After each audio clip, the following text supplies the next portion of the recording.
Pun, ini nih ada tugas dari Latsar tentang Iya. kita harus tahu tentang apa permasalahan di kantor kita. Terus Mm-mm. kita juga harus tahu nih benchmarknya itu apa dari perusahaan atau instansi mana itu. Gimana, ada Oh, pandangan oke. nggak? Kalau di tempatku sih enggak. Gimana kalau di tempatmu? Ada nggak Di kayak tempatku permasalahannya gitu? ada sih, ada beberapa. Hal kalau Wah, nggak salah itu ini ya, kalau nggak salah itu yang pertama itu masih manual, sistemnya itu masih manual gitu. Yang harusnya itu bisa disimplikasi menjadi elektronik secara elektronik. Contohnya itu kayak laporan jam putaran kapal. Jadi pegawai oh, di pangkalan itu, kantor saya kan pangkalan sarana operasi di Tanjung Balai iya. Karimun.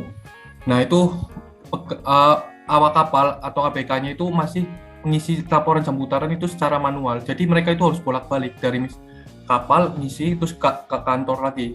Jadi harus jalan dari kapal ke kantor gitu. Itu yang pertama. Terus juga ada laporan Oke, oke. work order, itu saya seksi teknik. Terus juga Mm. itu kan setiap pekerjaan yang dilakukan itu kan dibuat work ordernya, kerjaan apa yang kita lakukan. Nah, itu masih manual juga.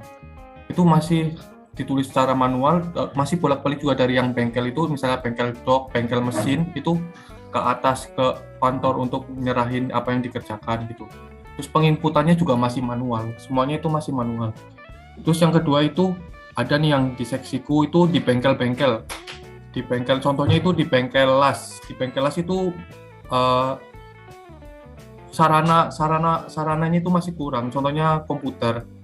Kemarin Iya. teman-teman pegawai bengkel las itu bilang katanya komputer itu masih swadaya mandiri, masih punya mandiri. Jadi masih Hmm, masih punya sendiri gitu loh, belum ada dari kantornya gitu.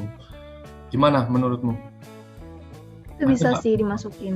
Berarti dua itu ya tadi ya. Ya, dua itu Yang tadi. pertama itu kurang simplifikasi. Yang Ya, kedua itu kurangnya sarana ya, sarana komputer itu. ya, Oke, itu bisa. Berarti itu aja dua. Terus berarti sekarang kita lanjut ke perusahaan yang buat jadi benchmark kita ya. ya Aku itu. udah nemu sih Apa itu apa? eh, perusahaan BRI gimana. PRI. Emang kenapa Jadi PRI? gini, aku coba cari nih hasilnya itu eh, BRI itu salah satu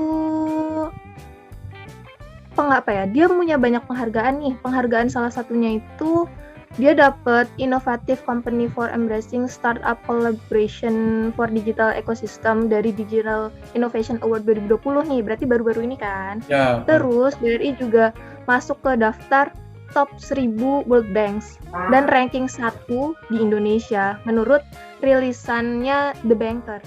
oh ya, ya. Dan dan masuk lagi dari daftar Forbes Best of the Best 50 High Performance Public List Company yang diterbitkan sama Forbes Indonesia juga.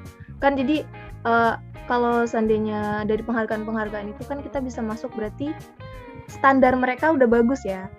Bisa Jadi kita dijadikan bisa lah benchmark. terapin beberapa yang mereka telah terapin di perusahaan mereka ke salah satu dari kita. Nah, ini tuh jadi itu BRI itu juga melakukan pengembangan kompetensi staf dalam pemahaman kebijakan sama prosedur sosial dan lingkungan dengan penerapannya di setiap kegiatan yang dijalankannya. Nah, salah satu faktor kunci dalam implementasi strategi itu tuh buat keberlanjutannya si BRI. Nah, dari semua itu tuh aku juga dapat kalau ada beberapa budaya kerja pada BRI. Contohnya itu yang meningkatkan kepedulian terhadap keberadaan dan kondisi sarana penunjang layanan. Nah, jadi itu teknologi kan menjadi kunci kan ya untuk memenangkan kompetensi di era digitalisasi kita ini. Nah, dengan dukungan yang teknologi yang canggih, Bank BRI itu optimis dapat kayak memenuhi kebutuhan masyarakat atau nasabah-nasabahnya terkait akses jasa layanan yang mudah, aman, dan cepat. Oh ya. Selain itu juga memberikan solusi bisnis yang inovatif sama komprehensif dari layanannya dia itu.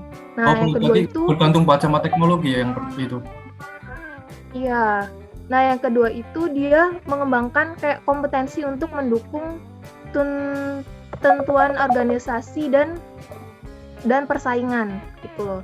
Jadi mereka itu melakukan kayak penyempurnaan di seluruh aspek yang meliputi perencanaan, pembinaan, dan pengembangan pekerja, pendidikan, dan pelatihan serta kesejahteraan pekerja. Selain itu juga transformasi digital juga mendorong perseroan untuk melakukan kayak perbaikan yang lebih masif dan sifatnya juga digital, di mana BRI berupaya memberikan kayak kemudahan bagi nasabahnya, yaitu kemudahan itu untuk menjangkau BRI secara online dimanapun dan kapanpun. Jadi melalui kayak berbagai platform yang tersedia sama dia. Contohnya itu kan mereka membuat aplikasi-aplikasi kan. Ya, Nah itu tuh juga lebih mempermudah gitu loh.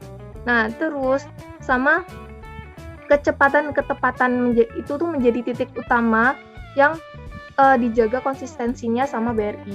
Jadi dari hal yang aku sebutin tadi tuh udah bagus kan, maksudnya mereka berarti improvement dalam budaya kerjanya mereka. Terus habis itu ketersediaan seluruh layanan yang mereka berikan kayak gitu. Ya, jadi pas kan ya menurut kamu kan. Oke. Berarti dari sini BRI ya buat benchmarknya. Terus lanjut ke penerapan. Jadi penerapan dari benchmark yang kita pilih tadi dari BRI kan ada 2 tadi. Nah, kalau menurutku sendiri sih, kalau buat di tempat kamu itu tuh bisa diterapin beberapa budaya kerja yang ada di BRI tadi yang disebutin. Jadi tapi disesuaikan sama yang kondisi lingkungan di tempatmu. Jadi kan nggak kayak ya namanya budaya kerja di setiap tempat kan beda-beda, tapi pasti ada sama kan. Jadi kita pilih yang sesuai sama budaya kerjanya mereka dan budaya kerja kita gitu. Jadi seenggaknya sama-sama maju. Terus yang kedua itu apa ya?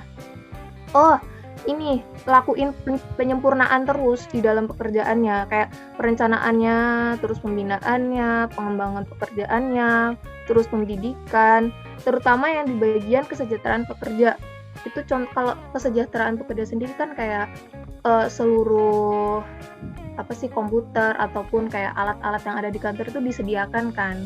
Jadi termasuk kayak kita sebagai pegawainya kayak nggak bingung kalau seandainya tiba-tiba butuh sesuatu kayak gitu, sama-sama jadi disempurnakan gitu. Ada lagi nggak kamu? Kalau menurutku sih yang bisa diterapin di kantorku itu ini sih. Contohnya kayak misalnya pegawai itu pengembangan kompetensi dan harus melakukan inovasi-inovasi baru. Itu gunanya itu untuk mengefektif dan mengefisiensikan pekerjaan-pekerjaan. Kan enak tuh kalau misalnya setiap pekerjaan itu udah secara elektronik, nggak manual lagi. Jadi ngisi-ngisinya itu gampang. Terus juga nggak perlu tuh pegawai bolak-balik dari bawah ke atas. Kebetulan kan ruanganku itu di lantai 2. Jadi pegawai itu itu harus bolak-balik. Itu kan makan waktu juga. Terus juga lebih efisien juga kalau misalnya udah menggunakan sistem elektronik. Terus juga yang inovasi-inovasi gitu harus diterapkan sih di kantor. Terus juga yang kedua itu harus itu. Kan tadi kan inovasi itu kan nggak mungkin dong tanpa teknologi yang ada. Kan nggak mungkin juga kalau misalnya ada nih inovasi udah kepikiran, malah komputernya nggak ada atau inovasi itu elektroniknya nggak ada. Jadi kita harus melakukan pengadaan tentang elektronik itu. Jadi biar sinambung gitu loh antara inovasi dan elektroniknya itu, teknologinya itu harus sinambung sih. Gitu aja. Iya gitu. Terus selain itu juga kalau seandainya kita mau kayak kayak bikin berhasil kayak hasil penerapan ini, nggak cuman kita sendiri dong kalau mau pekerjaannya kayak kita sendiri yang ngasih ini, tapi nggak ada pihak-pihak lain atau pegawai-pegawai lain juga yang mendukung dan ikut serta dalam ngikutin rencana-rencananya itu. Kalau nggak kan hasilnya itu entah nggak maksimal atau bisa jadi malah kayak ya nggak jadi gitu loh, sama aja stay aja gitu. Jadi emang butuh kerjasama ya, sama komitmen tiap pegawai sih, kan namanya juga komitmen mutu ya. Kita juga harus memperbaiki atau membuat baik lagi semua yang ada di kita, pekerjaan kita, apalagi kita ASN gitu kan. Ya. Seperti itu mungkin kali ya. Oke. Berarti kayak gitu aja kali ya. Oke ya. Oke sih tadi pembahasannya. Cukup. Cukup. Oke, cukup segitu. Oke. Oke. Tutup aja ya. Makasih. Makasih. Oke, bye. Ya.